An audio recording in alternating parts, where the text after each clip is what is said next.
You've let the first half of your thesis timeline slip by.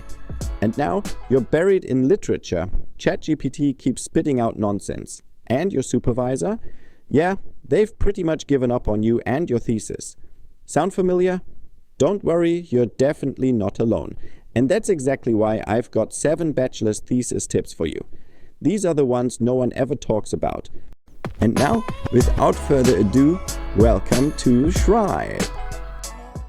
Tip 1.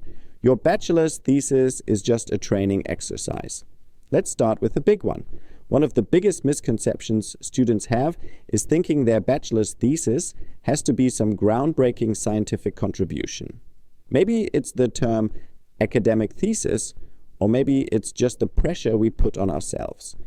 But here's the truth. Your thesis is, first and foremost, proof that you're capable of doing academic work. That's it. Nothing more, but also nothing less. So, what does that actually mean? Well, you need to show that you can develop a meaningful research question. You've got to research, analyze, and correctly cite relevant literature. And you need to apply a method in a way that's clear and easy to follow, so you can answer that question. Now, what don't you need to do? You don't need to develop new theories. You don't have to open up a whole new field of research. And no, you're not expected to produce world-changing insights. The moment you let go of the idea that your thesis has to be perfect, everything gets a lot easier. Pro tip: write this sentence on a sticky note and slap it on your laptop screen. Good is good enough. Tip 2. Your research question is the key. A lot of students believe that picking the perfect topic is the most important thing. So they spend weeks going back and forth. I want to do something with social media, or maybe sustainability. Sound familiar? But let's be honest, the topic alone won't get you far. What really matters is the question you ask about that topic, because it's the clearly defined question that turns a general idea into an actual research project. It gives your thesis direction, narrows your scope, and tells you what kind of literature you need and which method to use. If you stick with a vague topic too long, you'll lose the thread. You'll start thinking in circles and never really get anywhere. Take this example. Loneliness in remote work. Okay, that's a topic. But what are you actually looking at? Now try this. How does working from home affect the sense of belonging among entry-level employees in service agencies? Suddenly, you've got a real direction, something you can actually investigate. So, take your time with this part. It really pays off. If you can formulate your research question clearly and precisely, the rest of your thesis gets a whole lot easier. And don't worry if your question is super specific. It can be more niche than you think, as long as it's relevant to a particular group or problem. Tip 3. Your supervisor is not your personal coach. Now this one surprises a lot of students. Many people expect supervision to mean regular meetings, helpful feedback, and guidance when things get tough. But the reality? Usually, it's a lot less hands-on. Most supervisors are swamped.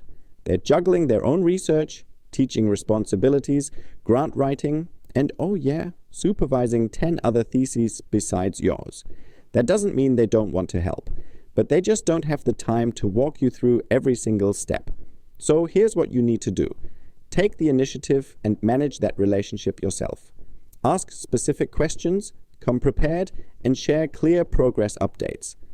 Instead of saying, "I'm unsure about my outline," try something like, "I'm thinking of combining chapters 2 and 3. What's your take on that?"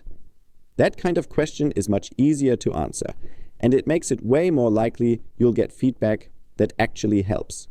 Bottom line, the better you communicate, the more helpful your supervisor can be. You need to be the project manager of your own thesis, and that means making your own decisions too. Tip 4. Writer's block has causes. Here's something no one likes to admit. Hardly anyone just breezes through their bachelor's thesis. Most people hit a point where nothing works. You open your document, stare at the screen, and have no idea where to even start. But here's the thing. These blocks have causes, and they can be figured out. It's usually not laziness. It's not even a lack of motivation. Most of the time, it's uncertainty. You don't know what exactly you're supposed to write, or maybe you're afraid of doing it wrong, or you're simply overwhelmed by the amount of information you've gathered. So what helps? Just start writing. Seriously, no pressure. Dump your thoughts onto the page, even if they're messy. Or jot down some bullet points to sketch out a rough direction. The point is, get something written. And hey, don't be afraid to run it through an AI tool like ChatGPT for feedback. I promise, it won't judge you. Be patient with yourself, and remember, writing helps you think. It's totally okay if things aren't perfect from the start. Before we dive into the next part, don't forget to give this video a like and subscribe if you're enjoying the content. It really helps me out a lot. Tip 5. Rhythm over rigid plans. Let's talk time management. Even the most beautiful color-coded weekly planner is useless if it doesn't fit your actual life. A lot of students plan based on an ideal version of themselves. They assume they'll be equally productive every day, that motivation will always be there, and that writing will just happen in a nice, straight line. Yeah? No. The reality? Some days you're in the zone. Other days? Not so much, and that's okay. Good time management doesn't mean planning every hour of your day. It means creating realistic blocks of time where you can actually work, and giving yourself space for setbacks and breaks. A day where you only write one page can be just as valuable as a day where you reorganize 2 chapters or sort through a bunch of literature. Want some inspiration? Grab the books Deep Work and The One Thing, or just find a good summary. That's really all you need. Tip 6. The biggest time trap. Literature. Ah yes, the literature trap. You sit down to do some research, and before you know it, you've got 50 articles open.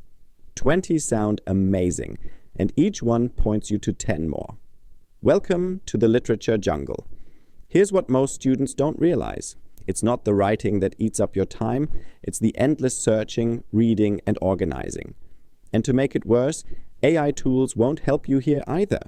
They can't tell the difference between a high-quality organization science article and some fluffy nonsense from a dodgy MDPI journal. The key is not to read everything.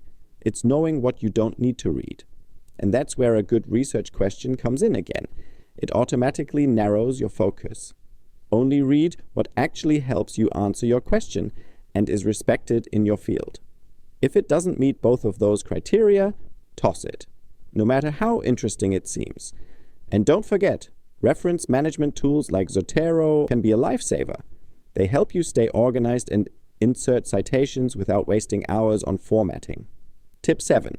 The discussion is not a summary. If you've made it to the discussion section, congrats.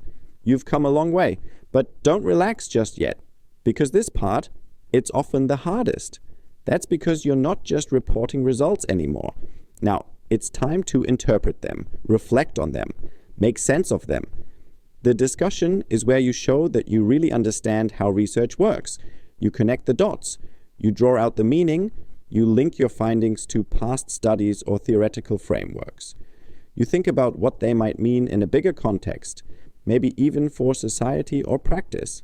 So ask yourself, what do my results actually mean? How do they align with existing literature? And where do they differ? What conclusions can I draw from this? And yes, you're absolutely allowed to acknowledge uncertainties and limitations. Where was your method maybe a bit narrow?